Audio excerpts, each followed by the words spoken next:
नमस्कार दोस्तों, तो कैसे हैं आप लोग। Welcome to blazing academy. So if you are new to the channel, please subscribe and like share and comment. And अगर आपने सब्सक्राइब कर रखा है पहले से ही, तो किसी और डिवाइस से भी सब्सक्राइब कर दो, क्योंकि भाई सब्सक्राइबर्स बहुत ज़रूरी हैं। तो चलो भाई, अब शुरू करते हैं। इस वीडियो में हम देखेंगे कि what is travelling salesman problem. ठीक है। So first of all we will see that how it works. So it is a very basic problem. तो हम इसके अंदर मान लो कि आपके पास एक सेल्समैन है। ठीक है। इसका काम है जियो के सिम बेचना। जियो के सिम बेचता है, तुम एयरटेल यूजर तो एयरटेल मान लो यार। ठीक है। तो ये इसका काम ये है कि ये जियो के सिम बेचता है और ये one city to another city travel करता है। नाउ इसकी प्रॉब्लम ये है कि ये एक सिटी से ट्रैवल करेगा, मान लो ए से, और इसको वापस घूम के इसी सिटी पे आना है। लेकिन कंडीशंस क्या क्या हैं? कंडीशंस ये है कि each of which must be visited exactly once. मतलब कि ये जो भी सिटीज विजिट करेगा वो सिर्फ एक ही बार विजिट करी जा सकती हैं। मतलब कि अगर ये ए से बी गया, फिर बी से डी गया, तो ये वापस बी पे नहीं आ सकता। ठीक है। So this is the one of the most important conditions of travelling salesman problem. ठीक है। और लिस्ट में हमारे पास क्या है? लिस्ट में there are direct roads between each pair of cities.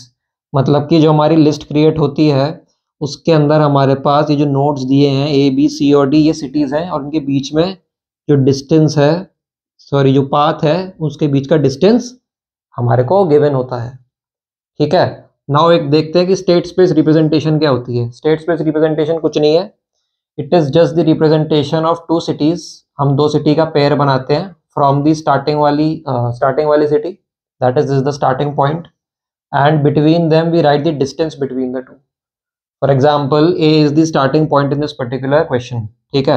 So we will write it as a pair of B, D and C, and we will write them with the connecting points in which we will state the distance between these two city pairs।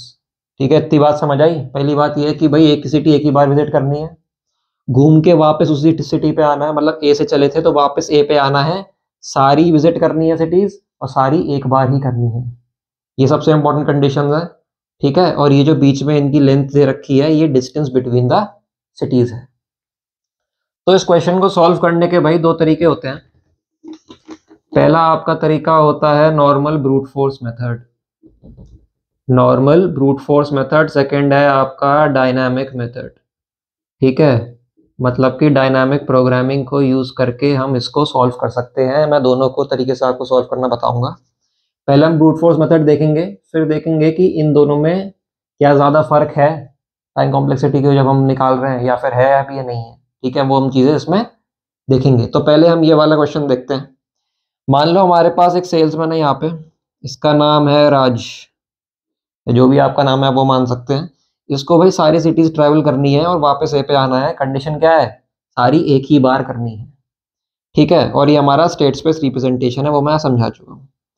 तो अब हम देखते हैं कि भाई यहाँ पे इसमें हम कितनी तरीके से सिटी ए को वापस विजिट कर सकते हैं, मतलब सिटी ए पे वापस आ सकते हैं सबको एक ही बार विजिट करके। तो पहले हमारे पास कॉम्बिनेशन होगा ए से बी, ए से बी, फिर बी से सी, ठीक है, फिर सी से डी, और फिर डी से वापस ए। मतलब हम पहले ए से बी गए, बी से सी गए, सी से डी गए, और डी से वापस ए पे आ गए। और हम इनके बीच में इनकी डिस्टेंसेस लिख देंगे विच विल इक्वेट टू 67।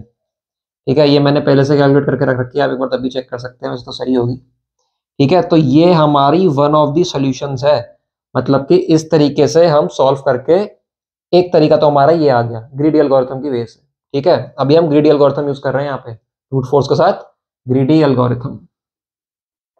ठीक है। तो ये ग्रीडी एल्गोरिथम अप्रोच हो गई हमारी। ठीक है। तो अब हम देखेंगे दूसरा तरीका क्या है। दूसरा तरीका है ए से बी, मतलब ए से बी से डी, डी से सी, और सी से ए। तो इसके अंदर हमारी क्या पाथ लेंथ आ रही है? टोटल लेंथ आ रही है हमारी 102। ठीक है। और हमारे को क्या चाहिए होती है? Minimum. We want the minimum distance, कि हमारा सेल्समैन जो है वो मिनिमम डिस्टेंस ट्रैवल करे ए पॉइंट से, जब वो बाकी सारी सिटीज घूम के आ जाए, और फिर जब वापस ए पे आए तो जो उसका डिस्टेंस हो वो मिनिमम हो। ठीक है। और इसके अंदर हम सारी सिटीज को एक ही बार विजिट करेंगे, वेरी इंपॉर्टेंट पॉइंट। ठीक है। तीसरा हमारे पास कॉम्बिनेशन है ए से डी, ए से हम डी गए, डी से बी, बी से सी, और फिर सी से ए, जिसकी हमारे पास आ रही है लेंथ टोटल 105। ठीक है, सिमिलरली अब हम एक और वो देखेंगे अप्रोच क्या होगी। एक होगी ए से डी, डी से सी, सी से बी और बी से ए, जिसके लिए हमारे पास आ रही है टोटल वैल्यू टू बी 67। तो यहाँ पे अगर हम देखेंगे तो हमारी मिनिमम वैल्यू बेस्ट होगी इन सब के अंदर, मतलब कि जो हमारा सबसे मिनिमम वैल्यू होगा हम उसको उठाएंगे। सिमिलरली हम इसको देखेंगे, इसकी टोटल आ रही है 105। तो अगर हम सबको देखें तो हम ये देख सकते हैं कि हमारी मिनिमम वैल्यू आ रही है 67। मतलब कि ये जो दो अप्रोचेज हैं, ये जो दो अप्रोचेज हैं ये हमारे को बेस्ट रिजल्ट दे रही है।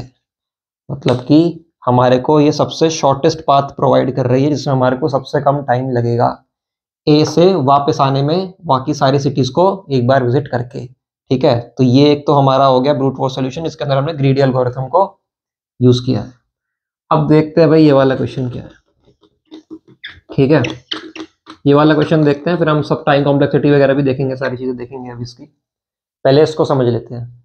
ये भी वही सेम चीज है, इसमें भी हमारे पास 4 नोड्स हैं, मतलब कि 4 सिटीज हैं। ठीक है, हर सिटी की डिस्टेंस दे रखी है, मतलब ए से ए की डिस्टेंस 0 ही होगी, ए से बी की डिस्टेंस 20, ए से सी की डिस्टेंस 30, ए से डी की डिस्टेंस 10। सिमिलरली बी की बी से 0, बी की ए से 15, बी की सी से 15, बी की डी से 20, ऐसी सिमिलरली सबके लिए आएगा। ठीक है, आई होप आप समझ गए होंगे बात। ठीक है, तो अभी ट्राई करते हैं ऐसी रैंडम ग्रीडी एल्गोरिथम यूज करके कोई पाथ निकालने की कोशिश करते हैं।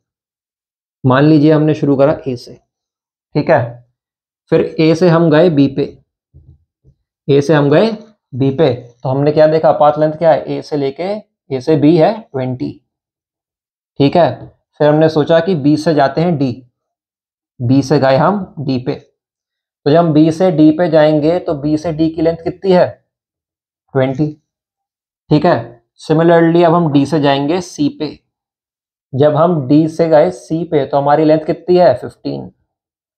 और फिर हम सी से जाएंगे वापस ए पे, तो सी से ए की लेंथ कितनी है, 5।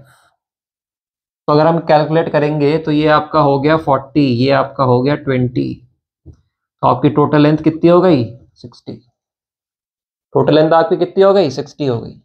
तो ये तो आपकी वन ऑफ द सॉल्यूशंस हो गया जिसके अंदर आपने ग्रीडी मेथड को यूज करा और फाइंड आउट करा कि ये आपकी मिनिमम डिस्टेंस है। अब बच्चे बोलते हैं सर, स्टूडेंट्स बोलते हैं कि सर यही है क्या आंसर, मतलब ये सबसे ऑप्टिमल सॉल्यूशन है।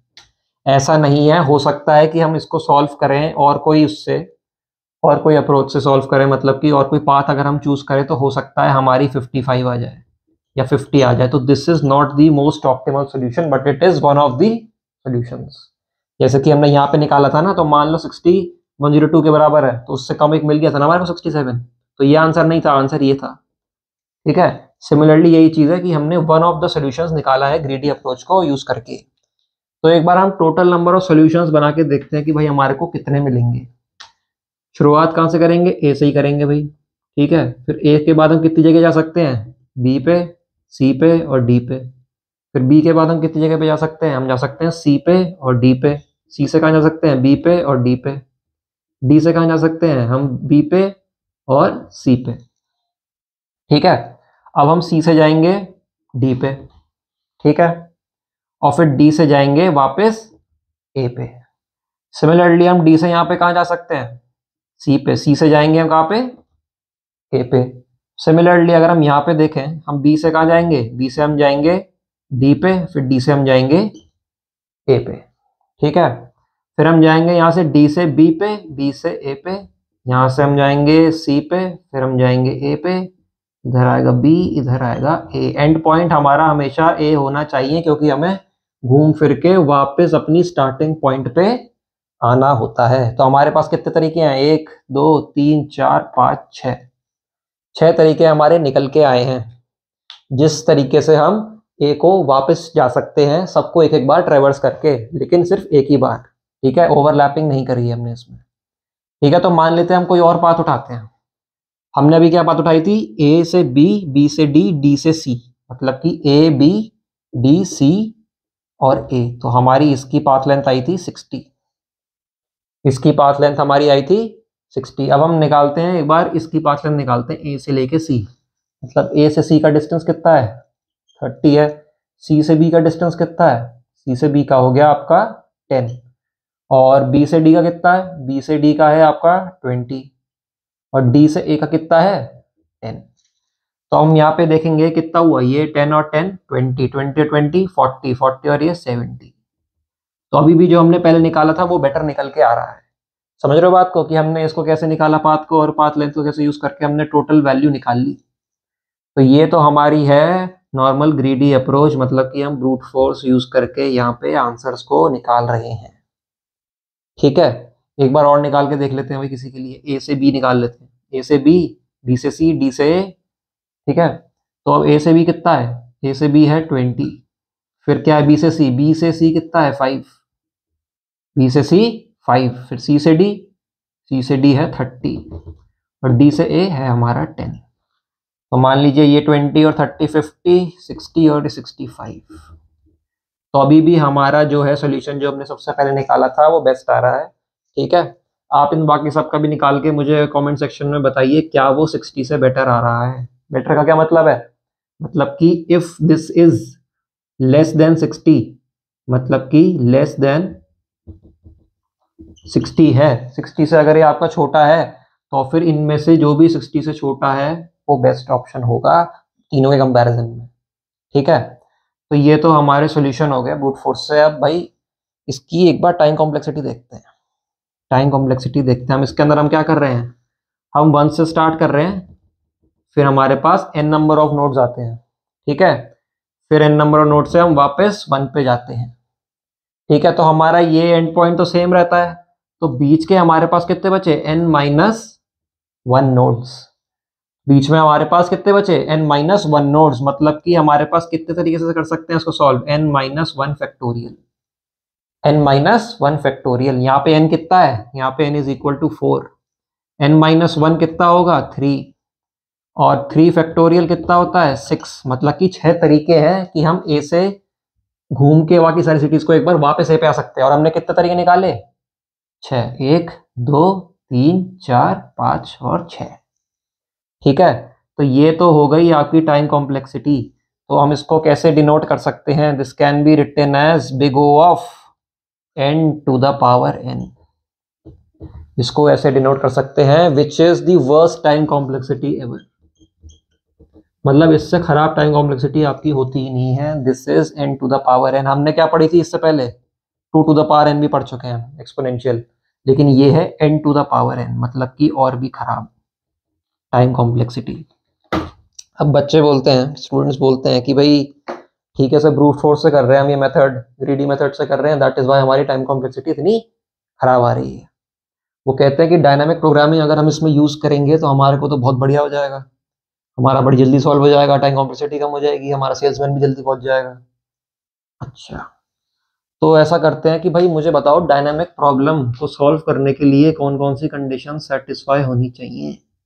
डायनामिक प्रॉब्लम होता क्या है, डायनेमिक प्रॉब्लम कुछ नहीं होता, ऐसा होता है, इसकी कंडीशन बताता हूं मैं कि when we have a problem, मतलब कि अगर हमारे पास प्रॉब्लम है, then it should get further divided into sub problems. ठीक है, this is one of the conditions for applying dynamic algorithm या फिर डायनेमिक प्रोग्रामिंग। ठीक है, अब ये जो सब प्रॉब्लम्स हैं इनके अंदर भी एक ओवरलैप होना चाहिए।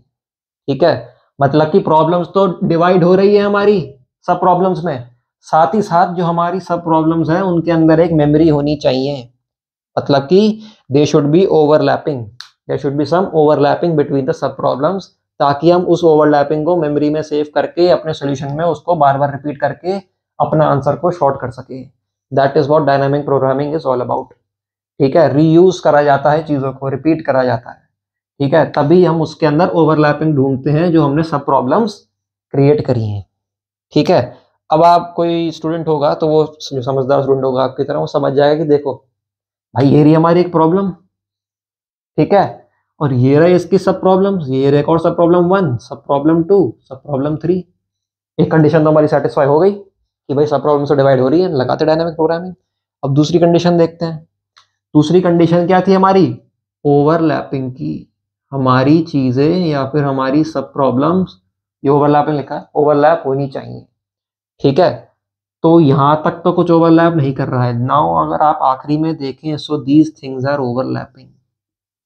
बहुत मेजर ओवरलैपिंग नहीं है, बहुत माइन्यूट सी ओवरलैपिंग है, जिसके अंदर इतना सा ओवरलैपिंग है कि हम आखिरी में ए नोड पे ही जा रहे हैं, क्योंकि हमें वापस उसी सिटी पे जाना है जहां से सेल्समैन ने स्टार्ट किया था। ठीक है, ठीक है। तो फिर अगर हम इसको अप्लाई करेंगे डायनामिक, मतलब कि डायनामिक प्रोग्राम में अप्लाई हो सकती है, मतलब फिर हम अप्लाई करेंगे तो आपकी तब भी एक्सपोनेंशियल ही रहेगी, time complexity will still remain exponential, and हम पॉलिनोमियल टाइम में नहीं जा पाएंगे।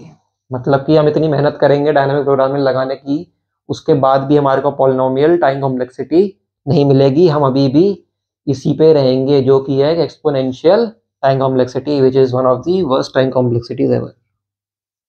ठीक है, तो गाइस ट्रैवलिंग सेल्समैन में इतना ही था, कुछ भी नहीं है, बहुत आसान है। मतलब हम इसको डायनामिक प्रॉब्लम से भी सॉल्व कर सकते हैं। अगर आप चाहते हैं कि मैं इसको और डेप्थ में समझाऊं तो आप कमेंट सेक्शन में लिख सकते हैं कि please do it with dynamic programming as well, लेकिन उसकी कोई नीड नहीं है। आपको यूनिवर्सिटी एग्जाम्स के पेपर देने हैं, नंबर लाने हैं, 5 नंबर का पेपर होगा, क्वेश्चन होगा, तो आपको 4-4.5 नंबर आराम से मिलेंगे अगर आप ये सारी चीजें एक्सप्लेन करके आते हैं। डायनामिक प्रोग्राम का फंडा वहां लिख सकते हो कि भाई हम इसलिए यूज नहीं कर रहे, कि नहीं दिखाना चाह रहे, क्योंकि टाइम कॉम्प्लेक्सिटी में कोई मेजर डिफरेंस नहीं है।